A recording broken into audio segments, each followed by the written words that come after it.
ꯑꯍꯥꯟꯕꯃꯛꯇꯗ ꯑꯅꯧꯕ ꯈꯣꯡꯊꯥꯡꯒꯤ ꯃꯥꯏꯀꯩꯗꯒꯤ ꯃꯌꯥꯝꯕꯨ ꯇꯔꯥꯝꯅ ꯑꯣꯛꯆꯔꯤ꯫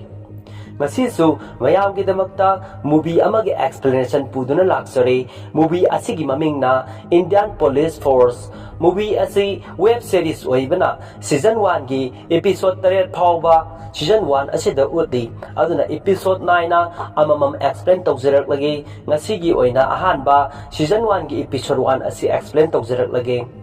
फिल्म असिदा मेन ओइना सक्तम लांगलिबसिंगी मनुंगदा DCP कबीर मालिक के सक्तमदा सिद्धार्थ मल्होत्रा, CP विक्रम बक्सी IPS की सक्तमदा विवेक ओबेरॉय, तारा सेठी ATS चीफ ऑफ गुजरात की सक्तमदा शिल्पा सेठी, राश्मि मालिक की सक्तमदा ईसा तलवार, साइदीप बंसल IPS DGP की सक्तमदा मुकेश ऋषि, राफिक की सक्तमदा ऋतुराज सिंह,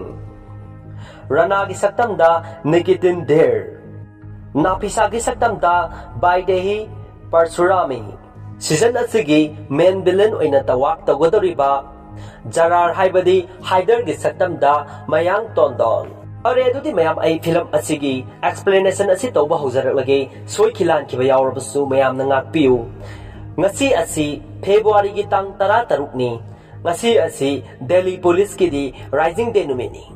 अदुगा फिल्म असिगी हेक अहानबा सिंदा उहलिबा असि दिल्ली की मफम अमदा बोम पोखाखिबगी सक्तम अमनी। अदुगा दिल्ली की फायर सर्विस की टीम सिंग लाक्तुना मई मुथत्पा अमदी सोक्तुना लैबसिंगी मतेंग पांबगी सिन अमा मफम असिदा उहल्ली। मफम असिदा लाक्लिबसिना फिल्म असिगी मेन ओइना सतंग लौगदोरिबा दिल्ली पुलिस की DCP कबीर मालिक अमदी राणा की टीम ने। मफम असिदा अंगांग अमसु लेपली। पुलिस मयाम अदु नोंमई मतोन अदु अंगांग अदुदो ओनसिंदुना लै। अदुगा फिल्म असिगी स्टारिंग सिंग असि उलकले। मफम असिदा उलकलिबा असि अशोक बोक मार्केट तनी पुंग अनिगी ममांगी वारिनी। मफम असिदा मी मयाम अमा मखोय मखोयना अपांबा पोचै सिंग लैनरी। सोमदा मरुप मरिखक पानीपुरी चाननबा सिल्लांगदुना लैरी। अदुगा अमना तोंगाना ऑटो फागदौबगी तौरी। तंजा अदुदा नाकंदा लैरिबा डस्टबिन अदुदगी बोम पोखाइरकलमी। मी मयाम अमा सिरे अदुगा असो अपसु कयामरुम अमा नंगले। सोमदना कबीर की युमदनी। कबीर न ममादा आई चलगे ब्रेकफास्ट सेमो हाइरकलमी। ममाना ngasiदी येंगबदा यामना फजरे अदु नंग यूनिफॉर्म से नुक्तिगी सेत्रे से करिगिनो हंगलकलमी।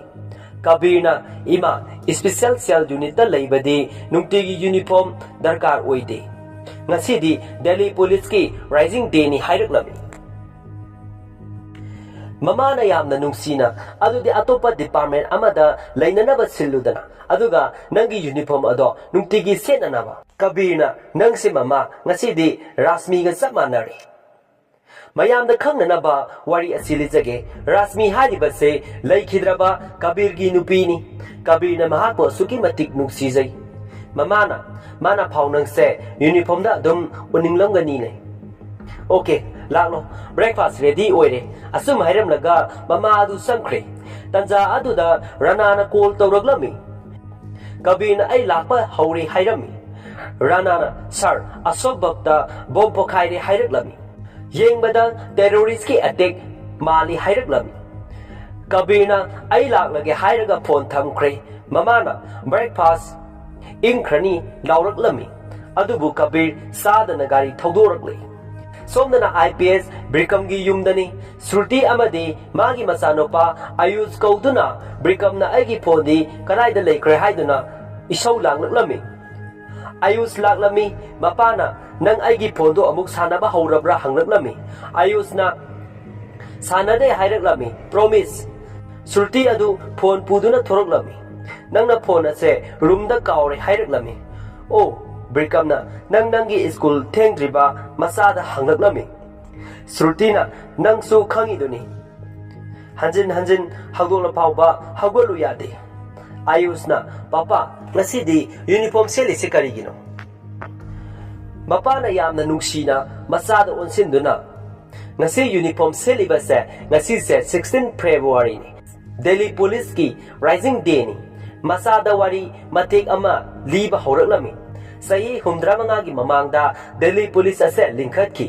haujik timi 85,000 gi mathakta Delhi police leire mapana haibadu English ta natabana ayus adu gyan taba walami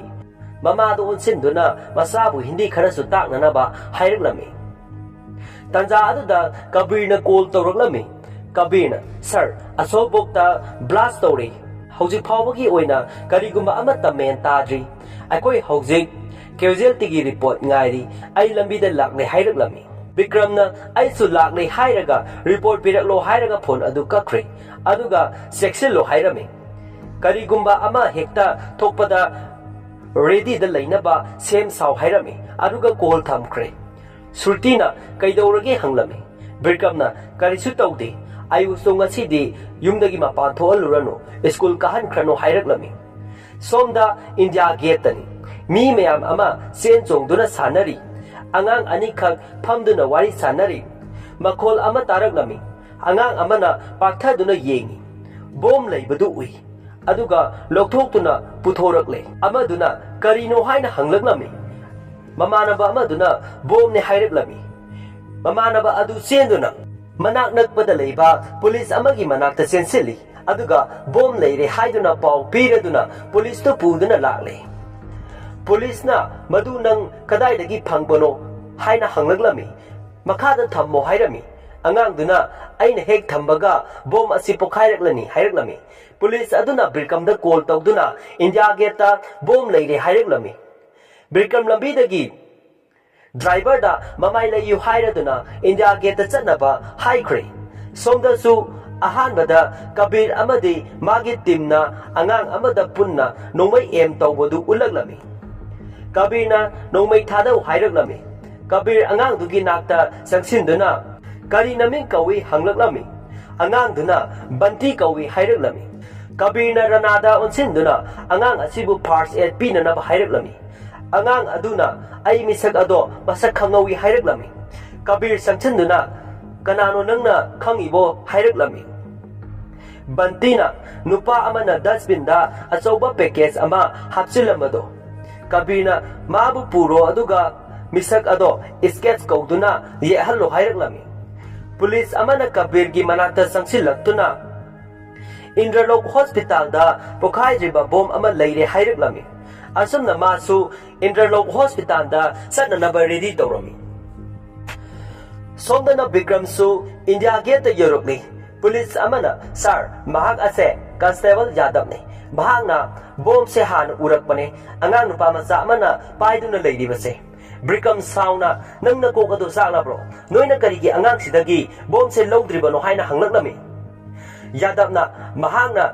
satnaba ready taw haiba yade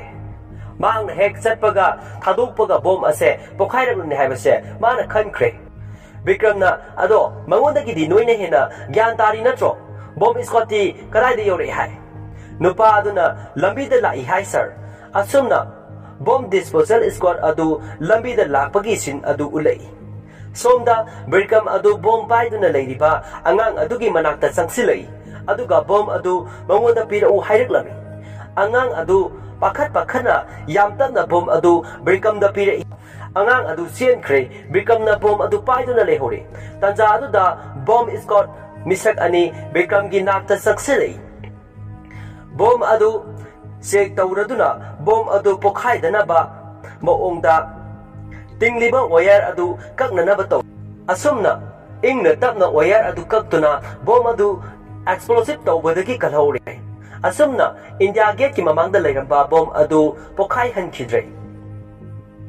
asumna mayamna tawnaringai tanja adu da nakanda bom pokhaibagi mami ama uhalaklam Bikram gi masinda soli ngasi di phatraba makoina India pumba pokhai halagi haina khanduna leikhabo somda news head office tani Asok Bog market ta bom pokhai khibagi maramda wari sanarami aduda nupa ama sangsilaktuna IM dagi mail ama lae haireklami tholiba thodok khudingmak makhoi gi khusin thawrangni aduga mafam tarukta makoina bom pokhai nanaba sinduna thamle hairami editor nupidu sauduna live tharo haireklami aduga news channel khudingmakta IM dagi thorakpa mail sing adu pathoraklam aduga news ta singnaba ama hekta leibaga police ta pau piraklo hairami mathangi sinda Dauragas ta bom pokhaibagi mami ama uhalaklami somdasu Indralok hospital dani doctor amaga police amaga wari sanari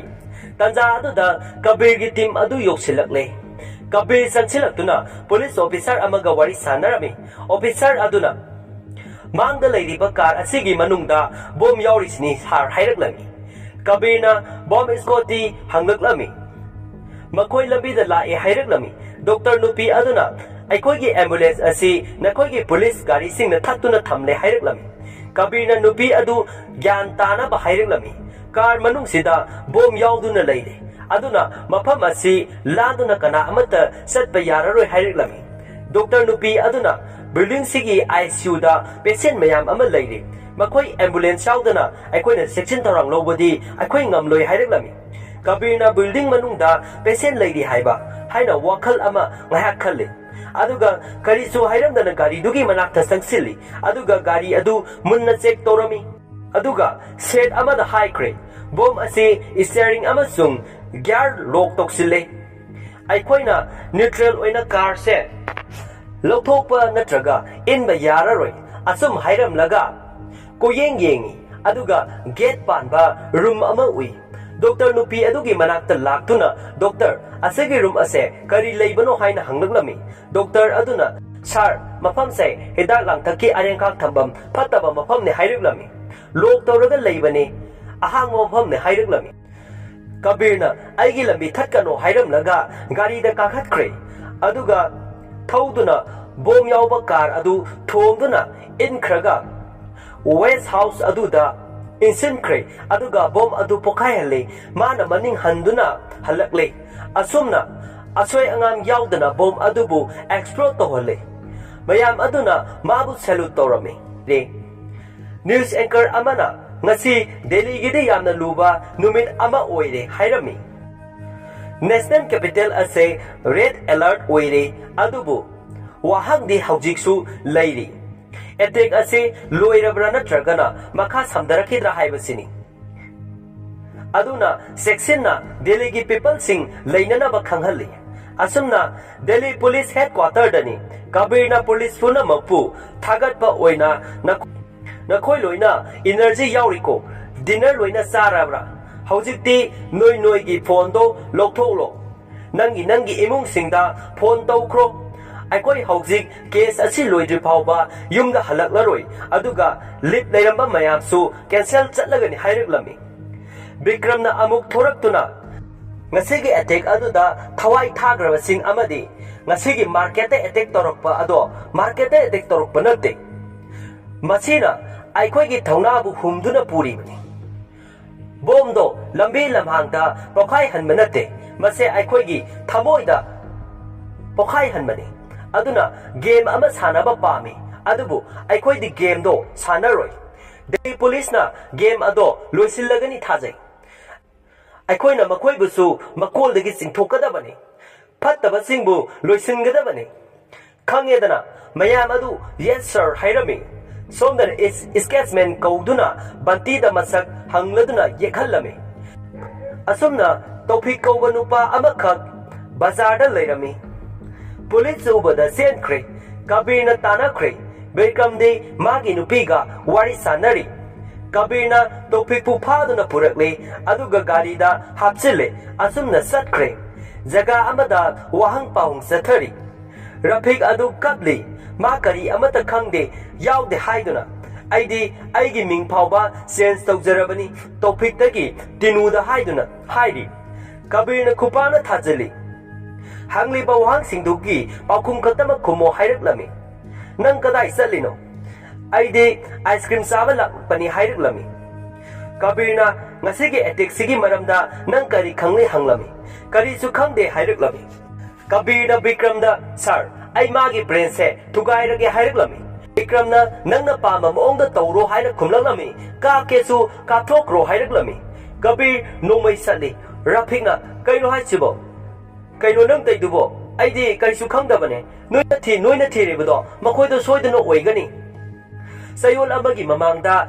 UP gi border dagi naha khara sanglakkhibani Delhi gi border da lachilakkhibani Kabirna Delhi gi kadai jaga da no hairuklami Rafiqna Firoza Nagar dani hairuklami Kabirna nupa singdu kana no haina hanglaklami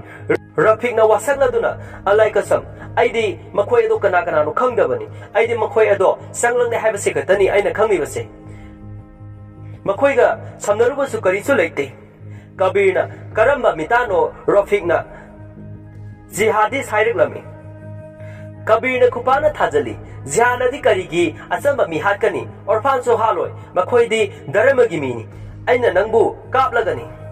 Bikramna Kabirbu themjillami Bikramna nangna nupa masa kharadugi maramda pau phanglabadi aikhoida pau piraklo hairami nupa aduna hoi hairuklami aduga makhoi anidu Rafiq thamamlaga chatkre asumna Delhi Police Headquarter dani DGP Zaidip Bansal lakpa adu mayam sangdana oklammi Bikramna Gujarati ATS tagi Ahmedabad blast ki hek mathangda Delhi oiba yai hairakhi aduna aikoi Republic Day numitta section na leiki aduna karisu tawkhidre adubu ngasigi aikoida knowledge amata leite hairuklami Kabirna tatok chasinda yengasu makoi metro sizinade aikoina local driver singda ayaba hangle aduga aikoina Delhi da nauna changlakpa mi ayaba su masak sek tawri handak thokliba blast ase yam interest oi especially Firoza Nagar kiste hairuklami DJP na makoina haibada IM kanguna Delhi ase atamnana sus tawri maramdi ngasi se Delhi Police ki rising day ni aduna aikoida challenge ama form tawri bani mase atamnana Delhi amadi Delhi Police attack tawbani Rana changaktuna sir sketch adu yekpa loire ready oire hairuklami asumna room da lakle aduga masak adu yenglaga banti da onsinduna beta misak ase soidrabara hairuklami bantina su soidre hairami asumna bantina bol yoduna leidingaida nupa adu laktuna blue machugi khaw ama dustbin da hapadu uhalaklami Brikamna officer singda aikoi hojik uriba sakse thinama tawrase hairami mathangi sinda season asigi main villain oina wak tawgadaba Jarar haibadi Haidar asi ulaklami Jarar haiba ming asi lotuna Haidar kawi haijinduna Lairiba misek asi ulaklami Nafisa sa puduna laklaga Haidar gi room da laklami Nafisa da mahak ase perfume yonbagi thabak tawbani haijili aduga Nafisa gi mapasu Haidar gi makhada plan sinba yawbani aduna Haidar hojik Nafisa khoida leibani aduga Nafisa gi su boyfriend ni mapana su karisu ayet papide asumna makoi ani wari sanarami asumna Haidar tholoktuna Nafisa gi mapa sayeta salam tawi sahidna ingit tawduna numitse karam kandano sabsaba numit ama haibadu oidribara hanglami Haidar na su yam thuna tawrani hairamlaga satkre asumna press conference pangthokle Delhi Police ta DGP na wangangi Delhi ge blast asigi witness aikoina clue oina utkani mana wangangi du background ani adubu Jarar gi lambi oina ulli DGP na ngasi Delhi da thokliba challenging system asida Delhi ge praja singda haijari peace oina leinanaba peace oina leinanaba sinsi aduga tonga sandokpa toklasi karigumba information ama hek phangbaga aikoida pau pibiu hairuklami sir IM gi site gi lakdeba mail aduna kamdauba hanglami DGP na aikoi gi cyber crime team na yamna kanna thijeli aikoina makhoibu lemna karisu tharoi hairuklami fresh nupi amana sir Delhi gi police ki rising day numita tholiba blast ase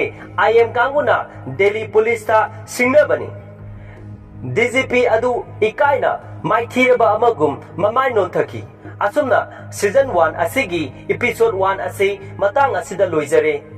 asumna episode 2 hatnanaba yamna tuna sinjaraklage aduna mayamna episode 2 ase lakpa ngai episode 2 asigi mamingna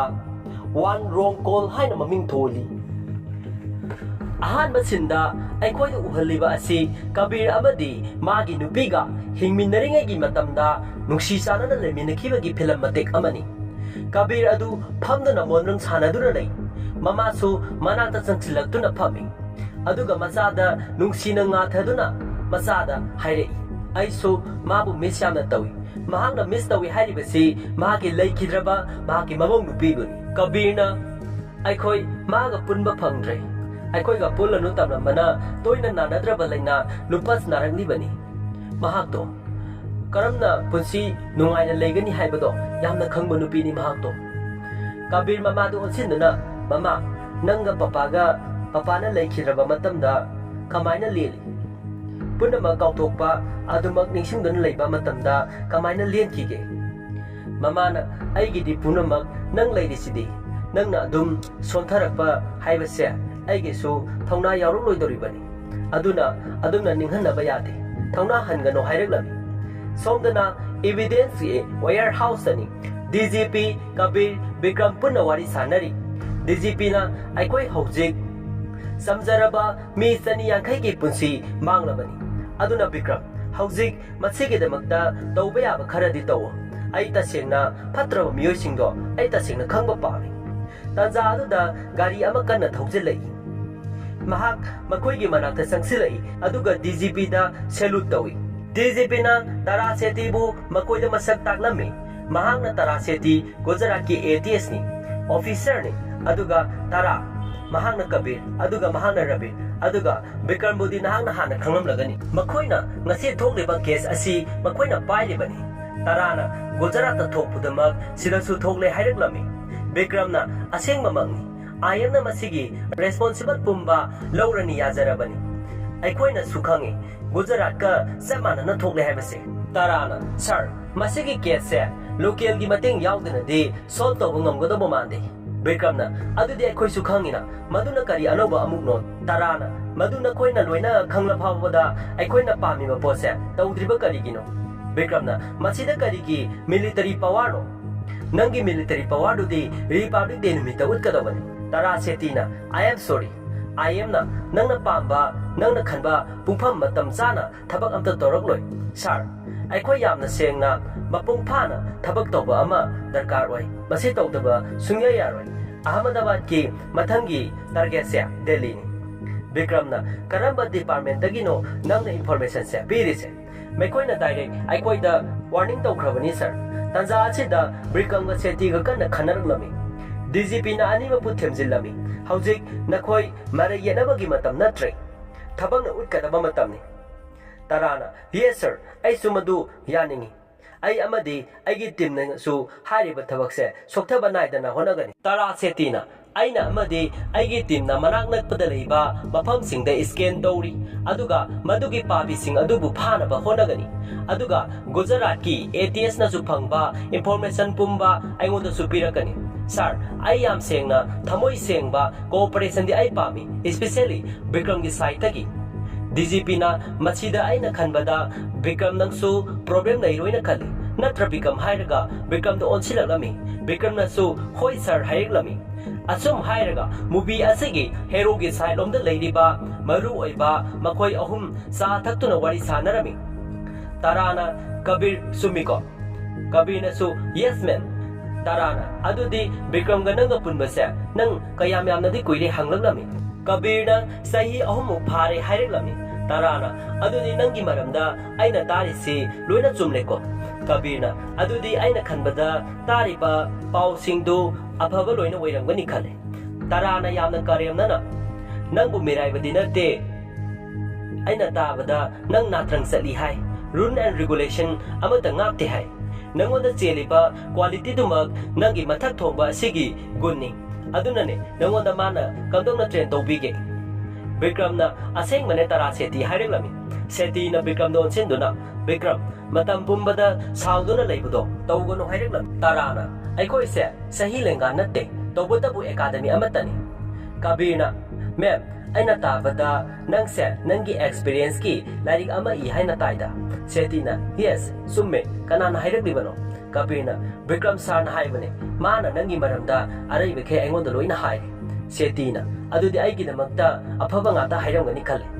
Kabirna Setida onchinduna mamangda mangwanda haibagum no madam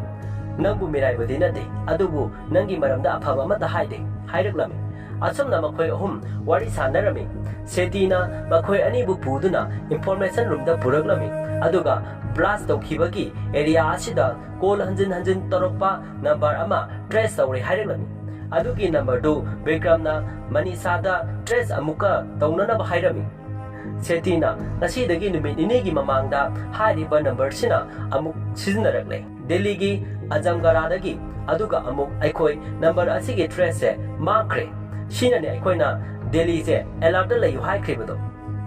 aikoi na action ama hekta thabak ama tawdrikanda bom pokhaibagi pause laikhribani hauji aikoi masigi number se kamdok sige aduga mangda uriba ayek palai sina landlord dagi aikoi na phanglakpani asumna sketch ama ulaklami Kabirna saktam adu ubada masidi aikoi asomda leriba saktam duga manadina haireklami aduna pawanda hanagi ayek podo puraklo haireklami asumna ayek pa ani du thamduna yengri Setina landlord tuna haibada naha khara rent to the leiduna wari toina sanai hai aduga nupa amasu toina hekta lai hai madu asi nupa se soidana oigani haireklami asumna Haider gi photo adu ulaklami somda Delhi gi jaga amada Haider auto tongduna laklei aduga jaga amada tamna changlai aduga room amada karaktuna thong thili manungda makhoi manga leibani thong thilakpado tai kanano haina hanglaklami Haiderna makhoi gi khangnaba lolda bank tagi lakpani haireklami aduga loan gi damakta lakpani su haireklami asumna thong hangle Haider manungda changlakli amaga greeting pinarami Haiderna Rafik Bayana mission pass tawbagidamak nakhoi bu thagalai haireklami tanja aduda Haiderna sadapu hanglaklami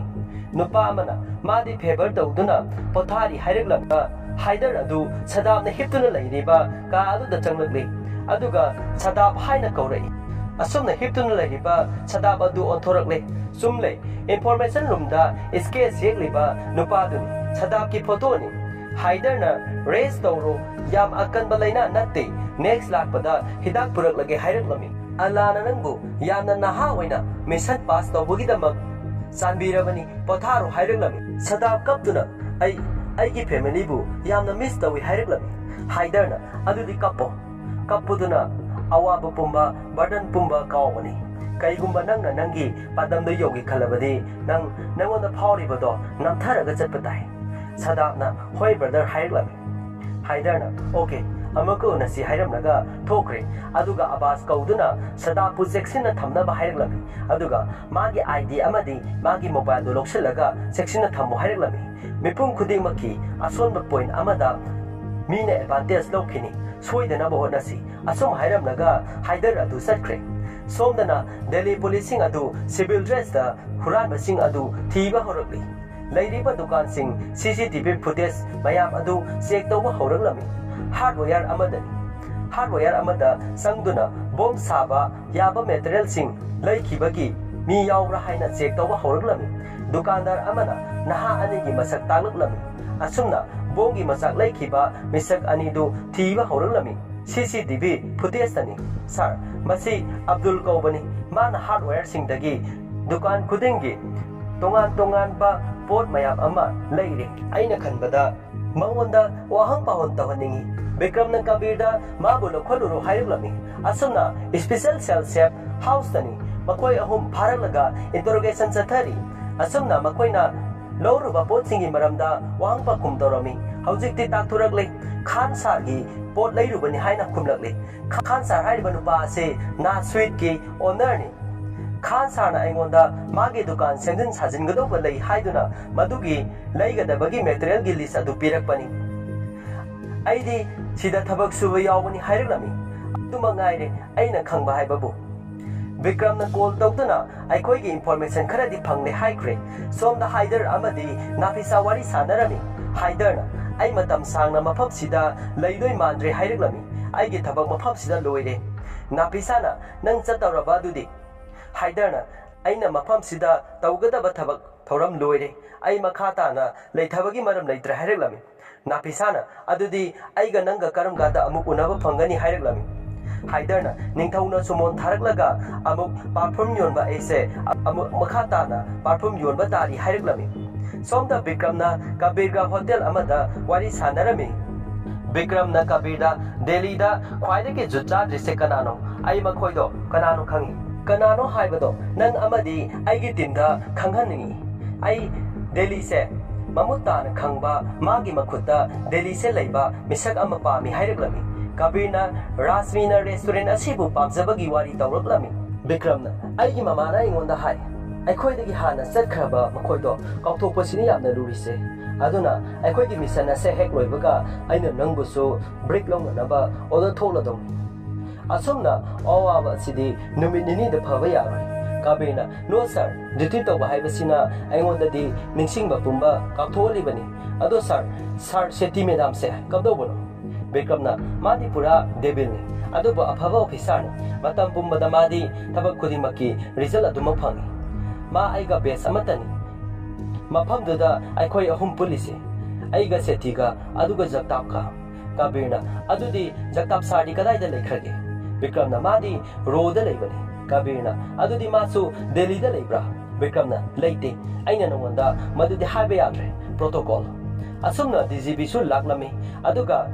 dinner program ama pangthoklami Bikramna sir aikhoina thigatpada blast asida khan hairibase tasengna yaure haireklami DGP na Khan haibasi kanano Bikramna na sweet ki mapuduni sir Mana blast asagi mastermind dirate adubu matungda midi leidoini adubu ma tasengna yaure mana blast ki material ado mana leibado mateng pangi DGP na adubu Khan haibasi di dharma yamna kanba lujing mani aduga ma se mantri MLA samnaba bisakni madugi risk to aina lobo ngamloi Bikramna sir Malem pumbada haujiksi Delhi police da loina tainare aduna masina yam maruiba ama oihale ekoida Bikramna sir paisa do tasengna magi dukal dagi putorakpani masina ne sale duna achoba thongdang ama laurise aikoina thabak se thuna tahudrabadi kana amatana makhoibu mathangdasu thingba yararoi DGP na Kabir aikoina kana amatabu proof laitana singnei haiduna phaba punba yadi aduna ai ngamoi asuna sorry hairamlaga satkre amuk leblaga Kabir aina nangi sahi matang adu yorupada senior amadi officer singi wa amada takhide tungda ai makoida lale haijaki nangsu adum torokpa yai mase aikoni handle tawsi sumiko Bikram asuna Bikram da onsinduna summi haireklami somda Iran dani aduga Haidarna Delhi dani Rafik na call tawroklami Rafik na mission success oibagi wish piraklami Haidarna angang sing suwara duna break la hokre haireklami Rafik na asumna aruba exam ama loibaga break leigadabani haireklami Soidana paisado nangi nanakta yaholaklage so hairame Haidar karamba matamda Iran da chatkadabano hanglaklami Rafik na matam saba kanda chatkadabani goodbye hairamlaga phone adu thamkre Somda Alamnagar UP dani police sing adu Sadap ki mayumda laktuna phone number da sadapu thiba horaklami asumna nupi ama thoraktuna masidi sadap ki number ni haireklami makoina khallubana sadap adu mangai paklaga makoi bu thirunaba mi tharaklibai khallubani asumna police aniduna sadap ki theriba photo sing adu loina masak khangdokle asumna lebriba nupi duda amana ising thake haireklami aduga nupi sing adu manungda sanghankre sadap ki mapana mana halaktrese 2 months pare aduduga haujik phawbada call amukta tarokte asengbadi Haidar amadi Haidar gimi singna sadaki phone adudi paisintuna thamkrabane police amana mapana ngangliba mayamdu phone da record tawselli mapana mahak haujik kadaida kanaga kari tawribage khangde haireklami kana amana huralaga natraga puragadi hasda chatpa ngamloi mama mache matai manadi mahak ado hasda chatkraboi khallubani ado sadapna talaliga paisa sing ase kadaidagi no haiba aikoi hojik phawba khangde tanja aduda nupi aduna ising puthorakpadadi saramba warido loisinduna police anidu satkre police amana number aduda call tawduna sadap kini yegliba picture du su summe hairamlaga photo tharake confirm oina na hairamlaga sadaki photo adu thakre somda pak amada ahal amakhak makhutta sekhara pairaga mirak narak yengduna lay tawripa drisa adu Rana amadi Kabir su uribani ahan adu kana sunate Khan haibaduni aduga Kabirna Bikramda call tawduna pau piraglami lairiba jaga asi Pitampura gi amphitheater dani aduga yengmada mahakana gumba ama ngaiba mali asumna mabu soidana pharakla hairamlaga phol adu thamkhre tanja adu Rana amadi Kabir gi karakta nupa ama marakta phawduna satki ani du munna yengduna lehawi gam laklaga khana pairiba potu karisu hairamdana ta pairaga puduna satkre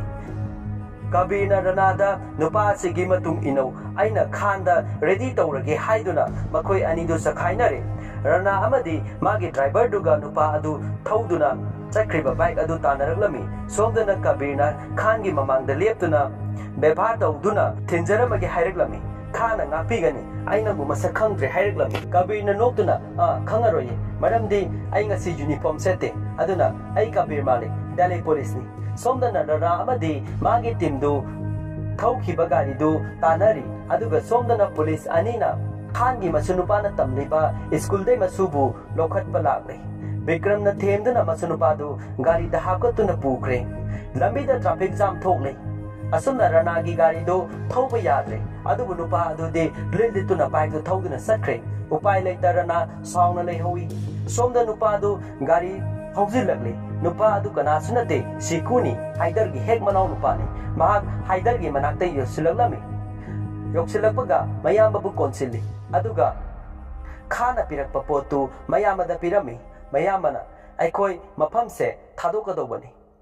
Kanpurdagi call tawrakpra hanglaklami sikuna tarokte haireklami Haidarna nang chak lamna nagani hairaga manawu puduna satkre somda jaga amada Kabirna su Khan bu puduna lakle mafam amada phamhali tanjadu da Bikramna masunupa su puduna laklaga mapugi manakta sensilai asumna mapuda wahangkaya hanglari angang adugi maming Dennis kawi Bikramna Dennis pu manakta kauksilaga pupuga aruba wari ama sage haireklami Kabirna amuk Dennis nongnini gi mamangda Delhi da kari thoki nang khangbra hanglaklami bomb blast thokibado angang aduna su haireklami Bikramna noglaga aikoi Delhi police ni madugi bomb pokhayanbado phana naba aikoi kanna honari ado aikoi nangi pupusigi mateng darkar oye Dennis na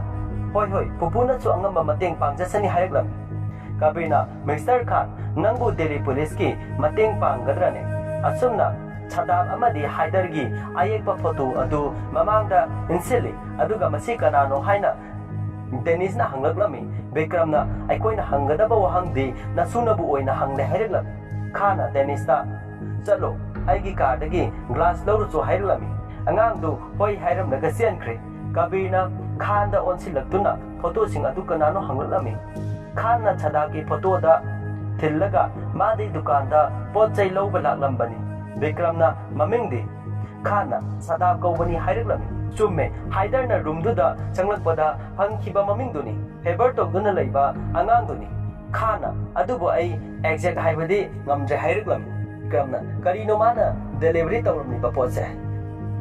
Kabirna nangna do pangbra haina hanglaklami Khana ahanbada 2 lakhs ki pot aduga ani subada nails ka biaringani haireklami Bikramna ani suba photo du makuttili Khana ai masigi misidi masak utri haireklami aigi thabakti paisa delivery tawbasini Bikramna ngasi tawba adumnara Khana ai matungda amuk hana Bikramna marak thalaga amount kyano haina hanglalami Khana 5 lakhs ni haireklami Bikramna kanana nangonda contract tawrapano aduga kamdongna no Khana ai tasingna khangdre makhoi tongan ba number dagi line lawra I haireklami Bikramna adudi madugi paisa do mathangi ateki ready natra Khan chawna nang police na tro madona koina thigadawani aikoi di dharmagi mini nang na aikoi bu ikai bu pibire Kabir yamna sauna shut up nangbu moham sida purulibase wathi waren minate aikoi na nangbu section 123A amasung 153A pangani aduga nangbu police station na thamgani Bikramna aikoi na nangi 2 days matam pigani aduga aikoi na nangi na subusu mayumda thilurage somdana napisagi yumdani Haidar yauna sak sami narami aduga Haidar ga maga luhongbagi wari sanari napisaga Haidar ga so full romance da wari sanari somdana Ayush ki birthday ni Bikramgi nupinasu amadi Bikramnasu Kabirbu imunggi mi tongna khalle asumna punna photo kaminarami somda roomda lairiba gunda mayam adu zwar sanarami tanja aduda mai muthalakle aduga yam lona sadap lona ka amada sanglaglaga magi phone du thiri phone du loktolaga op hangi adubu magi number dudi somda police ta surveillance ta thambana screen da location thorakle sadap amade call tawraktuna mamabu yamna nungsibagi uningbagi wari sanarami asumna movie asigi season 1 gi episode 2 asi matang asida loisalle matangi episode ki damak like amasung share tobiramo episode 3 asigi mamingna the han haina maming tholi mayam adu ai film asi explain to bahogjarak lagi market ta muslim nupi ama photo nupa amaga nupi amaga gi paiduna nupi asi makre maki macha nupi ni nupa sina puduna sakre ubra haina koihang hanglami nupa amana khangde haireklami ado nupa macha khara room asida leibani makoi khanglamga ja khangde amta hanguso haina thajilaklami achunna nupi adu nupa macha khara na leiriba room du da thong thillare khoising adu loina alert leinai aduga khulai paiduna thong adu hangne nupi aduna masya aigi isa nupi pizza ko bani mahak masigi nupa siga sienkre noi makoi ani se ubra haiduna hanglami nupa duna aikoi ude khumlami chalo police ta hanglo hairaga thadokre asana nupi du satkre nupi adu mate ama laklaga mino ama tawi tasengudi nupi ado changlon ama lauraga lakmani delhi police singna thajilakpani nupi adu kabige manakta lakne aduga sar summe manungda sadap lehui Meher building room number 201 atopa nupa kharaga lehui atubu yengbadadi khulai amata yaudaba mali asumna nupi eduna kabir tamnami asumna brikamga ingit tongnaraga gari maningda haigatuna yauriba khulai sing adu masa masagi painaduna ready tawi bazar da lairamba mayamdu ngakna makhoida yengi adubu kabira ranana special sale thaba jacket adu lisilakpadagi makoi police ni confirm tawri asumna makoi room adu tamna lakle somda su haider su room du da lakle aduga mafam se thuna thadokla se hairami sadap faran poching pack tawro ready tawro sanaba sadapna harauna zarar bai aikoi ngasi yumda sala dawro haider na hoi aikoi ngasi yumda sala daw ngasi gi evening da nang makoi unaru ro chalo pack tawro somda bikram na lusingduna khulai matik sana paiduna lumduna lakre somda farana zararbai wa malai ai haige nupi amakak thong thilakami mafam sida laklami kana gumba amana magi macha nupi do senkre hairami aduna nupa do khangbra haiduna aingon hanglami haider sauna kari thong hanglurabo tanja aduda thong thilakami sadap thaunau dogi yengtholakpada police mayam ama chaiduna leibudu wi bikrana thong hanjin thinjalaklami khangokdana manungdagi nomai kapthuraklami maduda police nupa ama mafam aduda palami birkamna ma hospital da pukro haikre haider thaunau dagi mi marakta numai kapsilaklami miyam adu haudana senakre asuna akan mama ongda nakan anigi marakta numai kanna kapnarami kapna bagi sin asi atopa film singdagi tatre asuki matik phajaba haibadu oiri asumna numai kapna bagi haider gi mi ama sire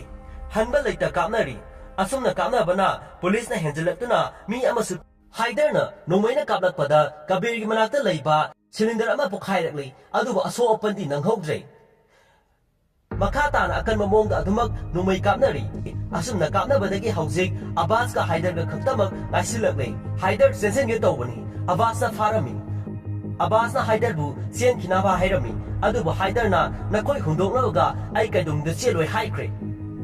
abbas na themduna nangna haikiba wasingdo nangdi aikoi gi mission sa success oinaba hingdaba yadabani aduna upai ama hekta da nang satkro asuna haider adu sen kinaba ready tawri maning thongdu da sen crane ranana uhoduna bikram da pau pirakle bikram haider bu tanakre kabir rana su room da senglakle somda di bikram haider tanarei makoi ani kanna kapnarami lairamba mi sing question chene haider di nomi maru loikre aduga lumduna leirami aduga bikram ga phunarami abbas adusu tukre matungda kabir adu changsilakle nupa angang amakha kaptuna phamduna leirami kabir changchilakuna yengi aduba yengba matamdadi sadap oiramle somdana jarar adu birkamna phuduna birkam adu nomai khunba chatkre tanja aduda jarana lumduna leramba angang ama phaduna mangak samdu lekhaigadabagi step tawduna lei Bikramna angang adu thadokro hairami jarana nomai adu langaklo hairami Bikramna ainang na haido tawgi angang do karigumba amata sohangano hairaklami sumna maangna pairiba nomai adu langlaklami asumna jarana nomai du khulle aduga angang do selankre aduga Bikramna nomai ni kaklalami somda kabir nomai makhol du tai Bikram tu kre jarar adu senkre somda kabir adu lakle Bikramna kabirda magi matung inaw mabu nathon gano hairami kabina sar nang aikhoi gi help darkar oi haina hairami Bikram yamna wana nang chalo tanaw hairami mabu nathon gano chalo nang tanaw hairami asumna ranada sinaram laga ma nupa du tanakre kabir nupa du koithi thirami jaradi lumduna lei aduga senkre kabir no moina kapai aduga tanarame jarana cylinder amakhak kabir tamna insilalami Manak yaubaga jarana cylinder duda nongmaina kapsilami pokhairatuna kabir adu paithoraktuna tai adubu jaradi senkre manakta bike ama laktuna tongduna senkre jarar adu asumna escape tawkre kabir sauna logakta gari kan thongjelai aduga thadapu phuba horaklami rana chansilatuna kabir bu khami kabir adu sauna thorai Tarana, I got the information amata pidana operation adu kamaina tawrino haina hanglakami ai mangonda wa hangbapa kabirna adugi darkar oide masya ai koi gi case ni ai koi ma bu pharakpani tarana nangna ma bu phaba ngamloi ai koi gi pau yaudana nangna ai koi da report piramadi na thokriba amadu phau pharamba yabani kabirna karigino nangna matapumda ai koi da iran adum sinaba tawrisa tachengmadi nangsya credit longna khaktane nanam homsida laklibse tara sauna